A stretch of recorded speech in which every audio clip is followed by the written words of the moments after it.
Tlalnepantitla a 26 de septiembre del 2022. La colaboración que he titulado Suspensión de Derechos Humanos y Tortura como medidas habituales de castigo en las cárceles de la Ciudad de México en los tiempos de la llamada 4T. En el sistema penitenciario de la Ciudad de México, autonombrada para efectos de engañosa publicidad como vanguardista y de derechos, cualquier policía puede perpetrar vejámenes, pero hay un siniestro grupo, se le conoce como el Rondín, que es capaz de infligir las torturas más crueles, incluso dicen muchos la muerte, en la más completa impunidad. Desde el pasado sábado 17 de septiembre conciliar el sueño en mi helada y aislada celda es difícil, y los sonidos metálicos que advierten cada paso necesario para abrir el pesado enrejado, totalmente cubierto además por planchas de gruesa lámina de hierro que impiden ver quién llega antes de acceder a mi celda, separada todavía por otras robustas rejas, me producen sobresaltos y escalofríos estos sonidos. Temo que aparezca por mí un grupo terrible de custodios penitenciarios. Se les conoce como el Rondín. La tarde del día sábado 17 de septiembre, entre lo que supongo eran las 12:30 y las 14:30 horas, pude atestiguar auditiva, pero igualmente sobrecogido, alrededor de 90 minutos de la tortura más atroz y salvaje. Tortura perpetrada por policías de la Secretaría de Seguridad Ciudadana en calidad de custodios de la penitenciaría de la Ciudad de México. Tortura que infligieron a cuando menos 3 presos, quizá hasta 6, en las celdas de castigo que se ubican en el dormitorio 7, en la zona 4, exactamente arriba de la zona 2, que es donde se ubica mi celda. Celda la mía, oficialmente de protección, aunque en realidad también celda de castigo. Un castigo embosado y de ánimos duramente contenidos de muchos custodios, sobre todo mandos y altos jefes y directivos penitenciarios, que muy seguramente quisieran hacerme partícipe de este tipo de crueldades que aquí narro y que son habituales. Aunque debo apuntar que las que han podido infligirme quizás sean menos directas, pero sin duda han sido más constantes y sistemáticas.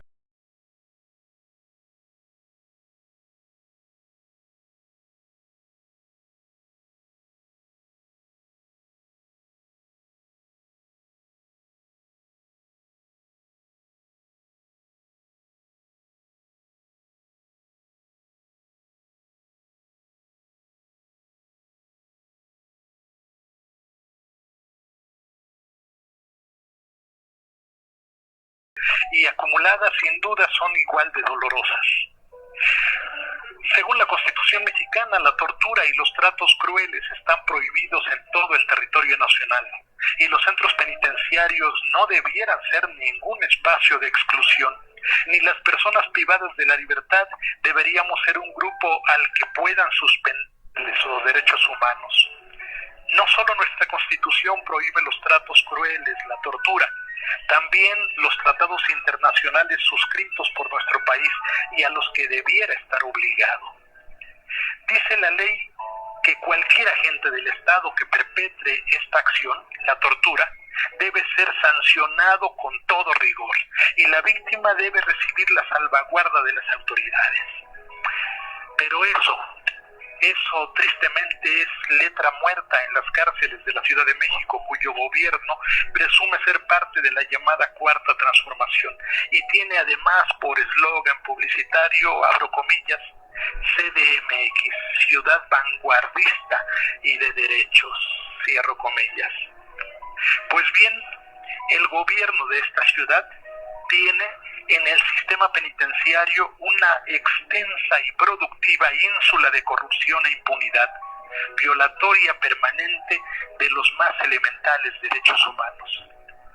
El sábado 17 de septiembre atestigué por mis oídos 90 minutos de suplicios en forma de furiosas patadas, puñetazos, golpes con palos y maderas que infligieron uniformados de la Secretaría de Seguridad Ciudadana de la Ciudad de México a varios reos de la penitenciaría de Santa Marta Catitla, a los que, según supe después, habían amordazado y esposado antes. El conjunto de sonidos y su realidad tan lacerante será para mí algo muy difícil de olvidar.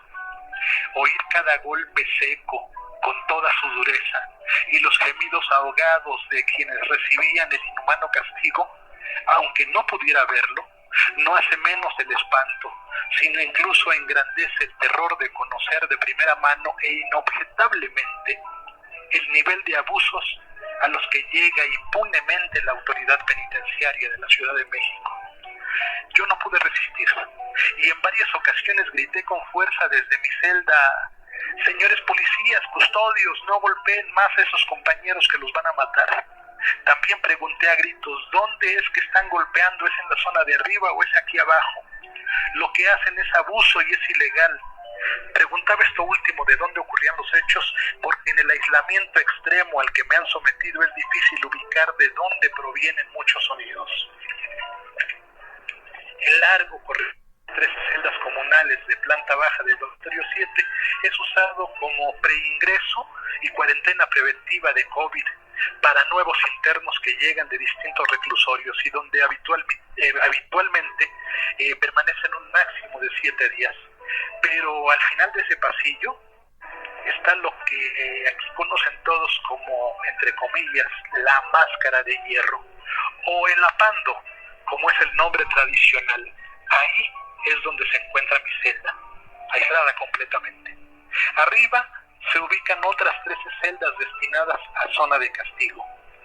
Ahí fue donde ocurrió esto que sin ninguna duda fueron actos terribles de tortura.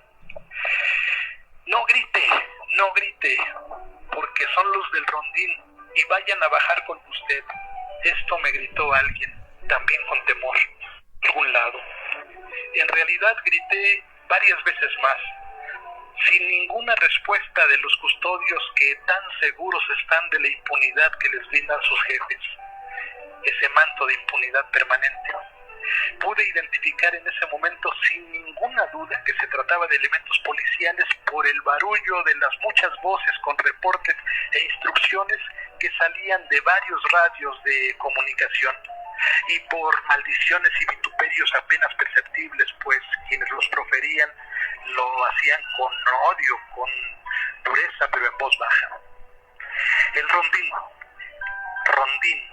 ese grupo pretoriano de 3 a 5 elementos tan temido en cualquier reclusorio como en esta penitenciaría, se retiró después de hacer su vergonzante faena. Seguramente iban muy cansados de llevar encima tanta miseria.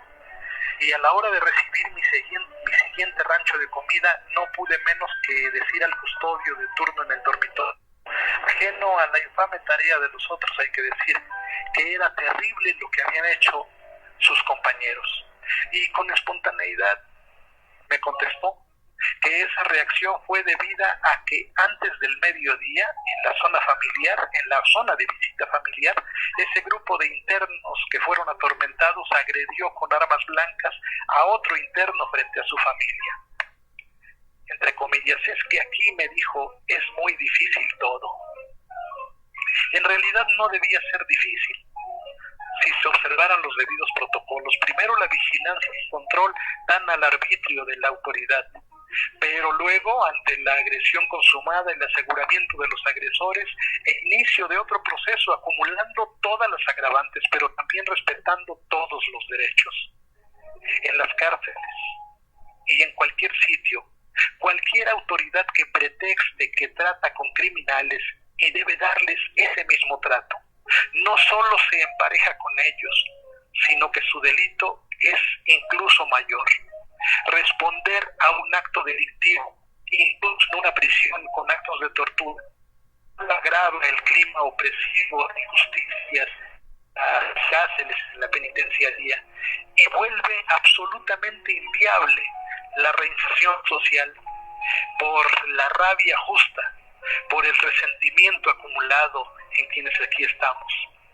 Y es que en la cárcel, donde también estamos muchos inocentes, todo pretenden volverlo castigo y represión. Incluso la enfermedad se castiga. Una de las veces que me han permitido caminar al sol o fuera de mi celda, recorría otra ala del mismo dormitorio 7, frente a otras zonas o corredores de celdas comunales, las zonas 1 y 3 específicamente. Y en esta última zona, en condiciones infrahumanas, se hallaba confinado hace apenas unas semanas en solitario Jorge N., haber sido detectado como positivo a una nueva enfermedad, la viruela del mono.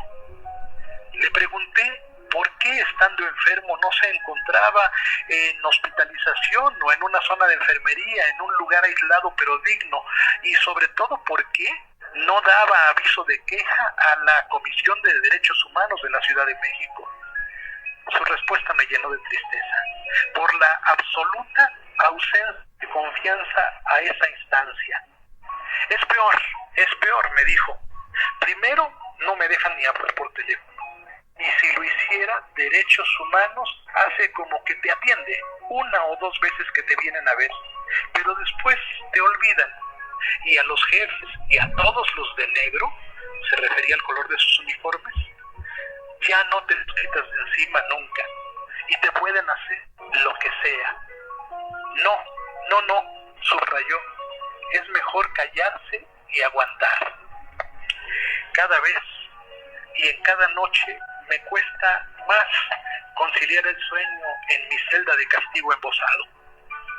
Al subsecretario del Sistema Penitenciario y de allí para abajo a casi todos los funcionarios carcelarios no les gustan los periodistas, menos uno que preso, por muy inocente que fuera, insiste en publicar, violando el código tradicional de ver, oír y callar, ese código de la cárcel.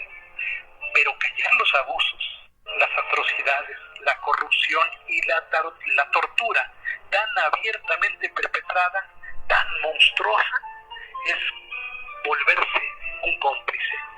Callar es volverse entonces un cómplice. Desde la Ciudad de México, en Santa Marta, Catitla, las de corrupción e impunidad en el gobierno autonombrado vanguardista y de derechos, Héctor Valdés, periodista en prisión mediante la fabricación de delitos. Los Ángeles Press, las noticias que no se escuchan en tu país.